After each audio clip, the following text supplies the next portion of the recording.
Tahun 2020 mencetak potret kedamaian dunia kepada perbalahan, permusuhan, peperangan, pergolakan, dan keos merata-rata. Malah diburukkan lagi oleh kesan susupan virus COVID-19 yang meletus mulanya di China. Tak siapa tahu entah dari mana asal-usulnya. Kejamnya sampai menggerudi kerongkong, merenyukkan paru-paru hingga kita langsung tak berdaya. Akibatnya, seluruh dunia menggelupur.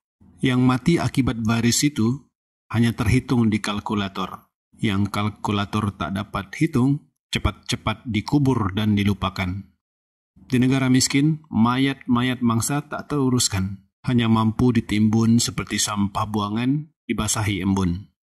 Ingat, 10 tahun lagi nescaya akan terjadi fenomena padang jarak, padang terkukur. Banyak negara rakyatnya kebulur. Bayangkan saja, selepas 6 bulan saja China sudah mula membilang hari-hari yang indah. Sedangkan di negara-negara lain masih membilang bilah-bilah nyawa yang lelah parah lalu menyerah. Rakyat terus dikerah duduk di rumah. China sudah mulai sibuk membangun AI sistem dalam pelbagai arena. Negara lain, rakyatnya masih terpinga-pinga, umpama berjalan di padang pasir bersama pelitup muka.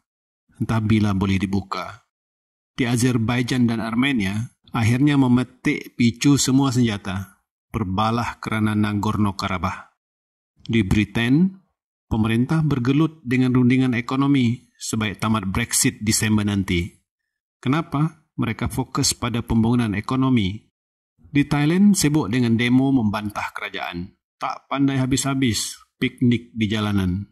Di Indonesia, gamat dengan demo mahasiswa, buruh dan syarikat pekerja menolak Undang-Undang Cipta Kerja. Presiden Jokowi memang tak kenal lelah, makin diterjah, makin gagah.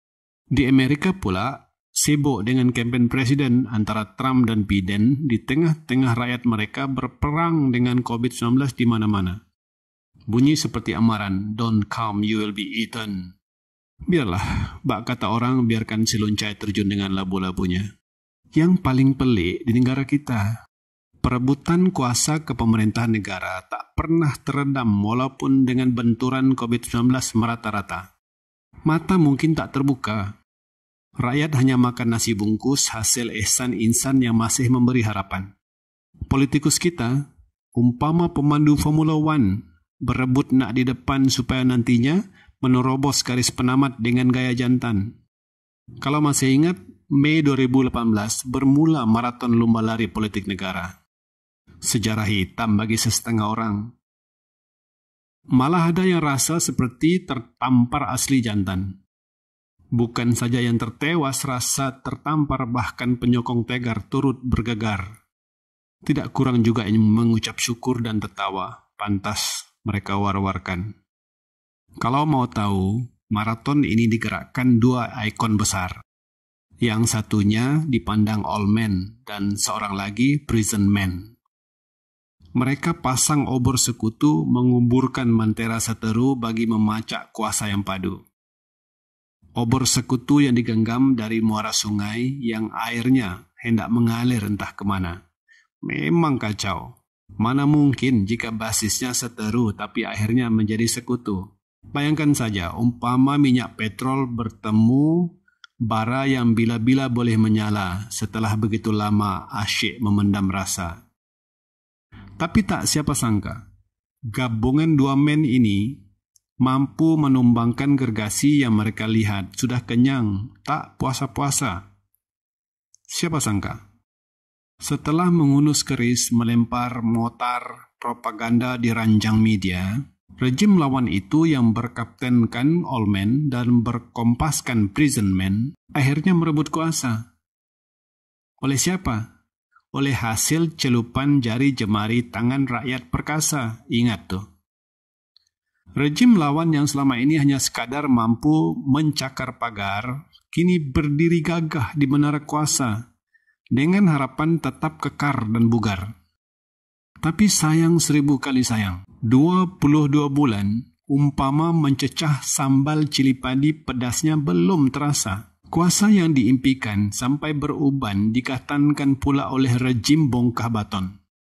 Sungguh tidak terbayang begitu mudah rupanya untuk berkuasa dalam gelanggang demokrasi yang entah bagaimana sekarang ini menjadi aspirasi. Bongkah baton benar-benar menguji aksara minda sehingga ke ranah dewa. Mungkin mudah saja manteranya. Umpama petunjuk Sun Tzu, if you want to win a battle, you must first know your enemy. Mungkin itulah jampi yang digunakan rejim bongkah baton sehingga berjaya menawan puncak gunung berapi. Kini dalam masa hanya lebih kurang 30 bulan, heboh dan berkumandang lagi aspirasi berlatar belakangkan demokrasi ini untuk menukar kerajaan menjadi yang ketiga kali. Persoalannya, sampai bila politik negara kita nak tenang seperti air di kali, supaya berbisa seperti ular sendok di sawah padi yang boleh menggoncang PBB?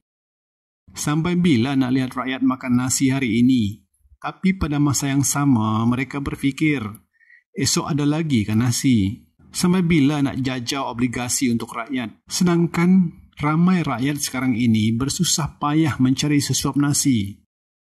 Apapun, rakyat hanya sekadar memerhati. Media sosial jadi tunggangan melepaskan emosi. Tapi harus hati-hati, nanti langkah kaki dimentes tali belati. Jangan sampai diskusi menabrak aroma pribadi sehingga mereka sakit hati. Nanti mereka berdiskusi dan tak terbatasi, disumbat pula di balik konkrit berjeriji besi. Kerana itulah, kita mula bertanya. Mirip soalan jebat derhaka kepada tuah yang setia. Tuah, beginikah demokrasi yang kita junjung? Hingga dijadikan paksi bagi kebanyakan kita untuk termotivasi dan terinspirasi? Tanya jebat. Demokrasi yang memberi ruang elitan mengelabui mimpi marhain. Itu yang jelas. Secepat kilat tuah menjawab sambil mendabik dada. Iya jebat. Kerana itu, biar aku mati berkalang tanah, jangan aku mati berkalang bumi.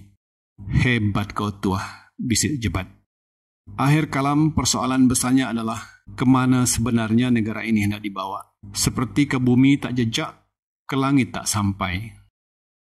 Oleh itu, siapapun juga yang menjadi nahkoda negara ini, janganlah bius rakyat dengan mimpi-mimpi indah. Janganlah terus koda rakyat dengan renjisan embun berperisa kopi latte, susu pekat kedai makan Kak Kiah. Janganlah. Kan lebih baik umpama padi merunduk ketika berisi, berbagi biar sedikit, berkongsi ketika banyak. Jangan pula jadi seperti lalang, ditiup angin ia bergoyang seperti nak melayang, tapi akar tajam, habis rumput tak sama rupa, ditikam siang malam demi kuasa untuk bersemayam. Atau, jadilah seperti akar pada pepohon. Biar pepohon tak pernah tahu betapa besar pengorbanan akar untuk pohon itu tetap hidup dan tetap berdiri. Tapi akar tak pernah mengadu atau mengeluh.